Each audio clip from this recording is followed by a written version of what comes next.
नमस्कार। चलिए आज बात करते हैं एक बहुत ही प्राचीन और कह सकते हैं रहस्यमयी कॉन्सेप्ट के बारे में, कुंडलिनी और सात चक्र। ये कहानी है हमारे ही अंदर मौजूद एक जबरदस्त आध्यात्मिक ऊर्जा की, एक ऐसे सफर की जो हमारी चेतना को पूरी तरह से बदल सकता है। जरा सोचिए, क्या ऐसा हो सकता है कि हर इंसान के अंदर एक बहुत शक्तिशाली आध्यात्मिक ऊर्जा सोई हुई हो? एक ऐसी शक्ति जिसे अगर जगा दिया जाए तो वो हमें चेतना के सबसे ऊंचे लेवल तक पहुंचा सकती है। आइए इसी सवाल की तह तक चलते हैं। तो इस सफर को समझने के लिए सबसे पहले हमें कुंडलिनी को ही जानना होगा। यही तो वो जड़ है, वो मूल ऊर्जा है जो इस पूरी प्रक्रिया के बिल्कुल सेंटर में है। तो ये कुंडलिनी आखिर है क्या? योग की परंपराओं में इसे एक सोई हुई सर्प शक्ति के रूप में बताया गया है। ये जो कल्पना है ना, ये बहुत पावरफुल है। सोचिए, एक सर्प की तरह जिसमें जबरदस्त शक्ति है, जो हमारी रीढ़ की हड्डी के सबसे निचले हिस्से यानी मूलाधार में चुपचाप बैठी है, बस जागने का इंतजार कर रही है। तो जब ध्यान या साधना के जरिए इस एनर्जी को जगाया जाता है, तब क्या होता है? तब ये नीचे से ऊपर की तरफ अपना सफर शुरू करती है। ये रीढ़ की हड्डी के साथ साथ ऊपर उठती है और अपने रास्ते में आने वाले 7 एनर्जी सेंटर्स, जिन्हें हम चक्र कहते हैं, उन्हें एक एक करके खोलती हुई आगे बढ़ती है। और बस यहीं से हमारी कहानी का सबसे दिलचस्प हिस्सा शुरू होता है। ये 7 चक्र, आप समझ लीजिए, कुंडलिनी के रास्ते में पड़ने वाले स्टॉप्स हैं, और हर एक चक्र चेतना के एक अलग ही लेवल को दिखाता है।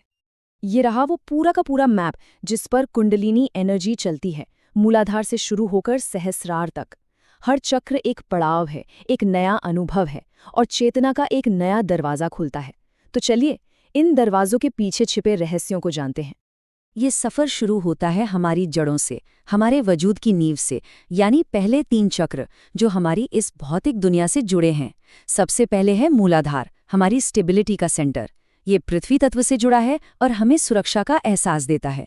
जब ये बैलेंस में होता है तो हम ग्राउंडेड महसूस करते हैं, लेकिन अगर ये बिगड़ जाए तो डर और इनसिक्योरिटी घर कर लेती है। इसके ठीक ऊपर है स्वादिष्ठान, जो जल तत्व का केंद्र है। ये हमारी भावनाओं, हमारी क्रिएटिविटी और खुशी का सोर्स है। और फिर आती है मणिपुर चक्र की बारी, नाभि के पास, अग्नि का केंद्र। यहीं से हमारा कॉन्फिडेंस, हमारी विल पावर आती है। लेकिन हाँ, अगर ये बैलेंस में ना हो तो यही आग गुस्से और ईगो में भी बदल सकती है। अब सफर जमीनी चीजों से ऊपर उठकर रूहानियत की तरफ बढ़ता है।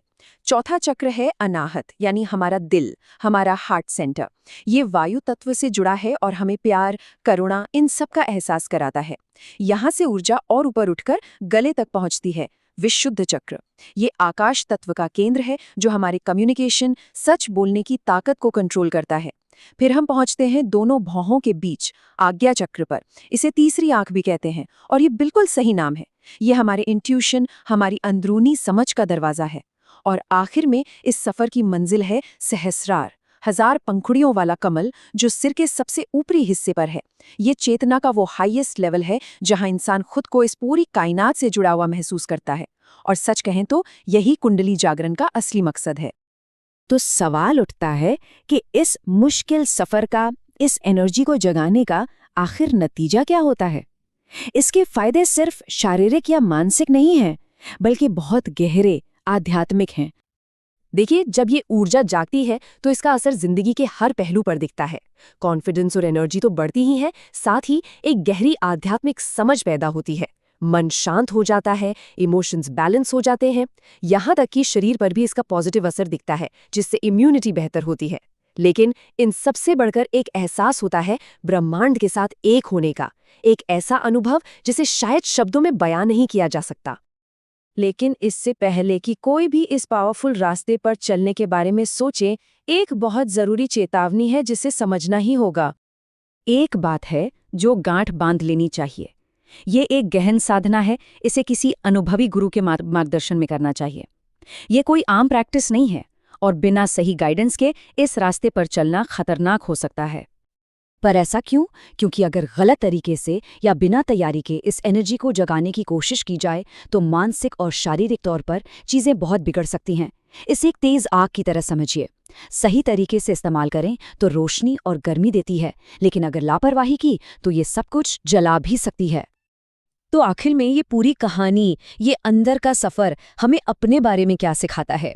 शायद यही कि जो सबसे बड़ी खोज है वो बाहर की दुनिया में नहीं बल्कि हमारे ही अंदर छिपी है। अब सवाल बस ये है कि क्या हम उस अंदरूनी सफ़र के लिए तैयार हैं?